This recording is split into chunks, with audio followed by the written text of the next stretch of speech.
Afinal de contas, o que é verdadeiramente ser circuncidado? Vamos falar um pouquinho sobre isso na palavra de hoje.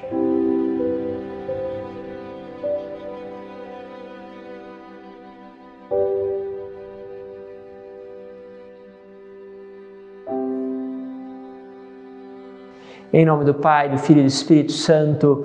Amém. Que bom ter a tua presença sempre conosco, lembrando que você pode participar conosco recebendo os links justamente diretamente ali no teu Telegram ou até mesmo no WhatsApp, tornando mais fácil compartilhar, chegar a outras pessoas. Por isso, na descrição do vídeo você vai encontrar este link. Vai lá, clique e já acesse os nossos grupos.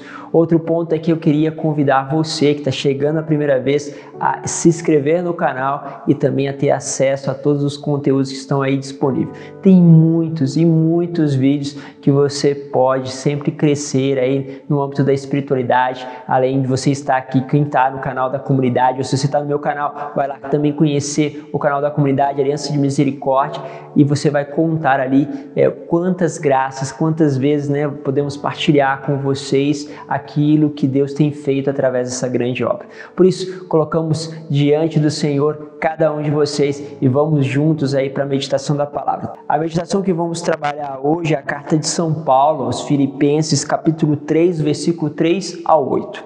Diz assim: Irmãos, os verdadeiros circuncidados somos nós que prestamos culto pelo Espírito de Deus.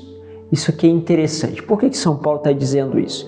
Porque está aquela briga na comunidade em relação aos pagãos que deveriam ser circuncidados, ou seja, deveriam ser marcados, traçados ali, ou seja, fazem então uma pequena, vamos dizer assim, circuncisão, ou seja, faz uma retirada ali, marca no genital masculino, de tal forma que aquela pessoa tem um selo, vamos dizer assim, de Deus. Nós vivemos isso pela dimensão do batismo, nós vivemos este selo aonde nós recebemos justamente por este mergulho nas águas, por esta água que cai na nossa fronte, a unção, a graça, o dom e o selo de ser cristão.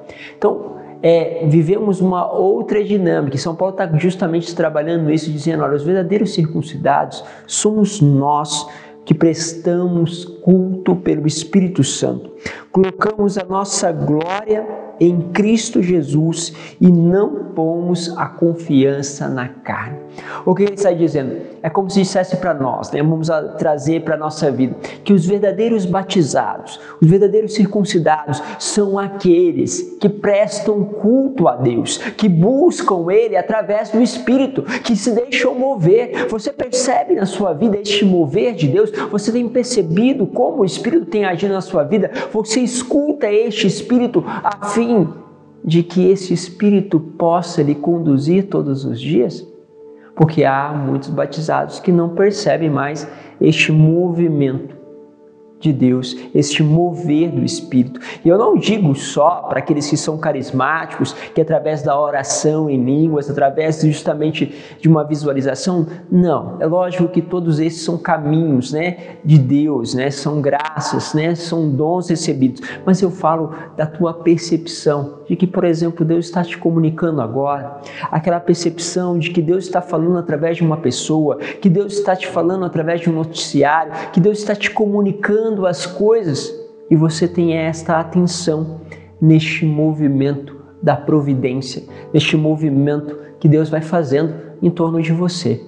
Quantas vezes eu vou olhando para a minha vida todos os dias e percebendo, olha, Deus está falando sobre isso, Deus está comunicando sobre este assunto e às vezes Ele vai tocando, Então, por exemplo, Ele quer falar para mim nesse tempo para olhar, para aquilo que é o belo, para aquilo que está à nossa volta, para aquilo que é percebê-lo na natureza, nas coisas.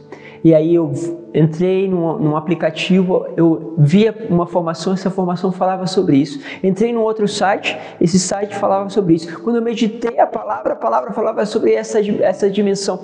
Quando eu fui olhando essas várias circunstâncias, parecendo bater sobre o mesmo ponto, era como Deus me falasse assim: e você, meu filho, quando terás tempo para parar e buscar a mim e me ouvir nessas coisas, né? Ou seja, naquilo que é a criação.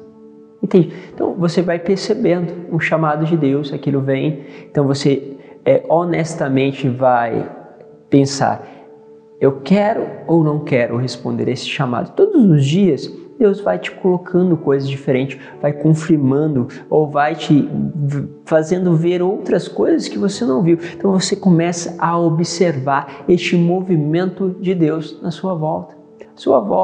Então São Paulo muitas vezes falava assim, olha, o Senhor não me permitiu entrar naquela cidade. Mas como assim o Senhor não me permitiu?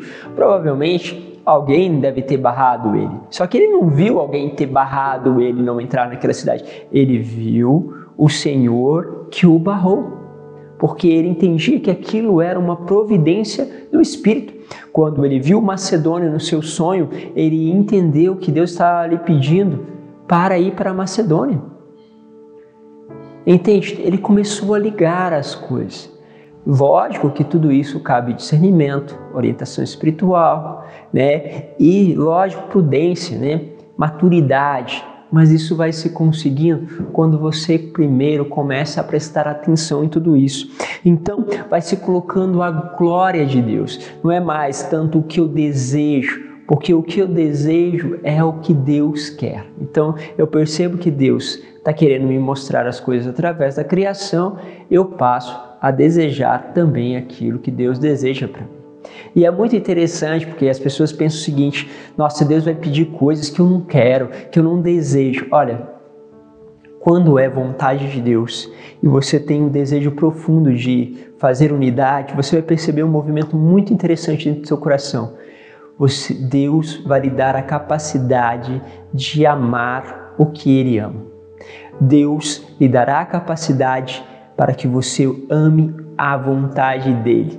E mesmo que isso não tenha prazer, sentido, sentimental, no sentido de sentidos mesmo, assim, de gosto, de visão que te deslumbre, ou de um paladar, ou de uma audição, não.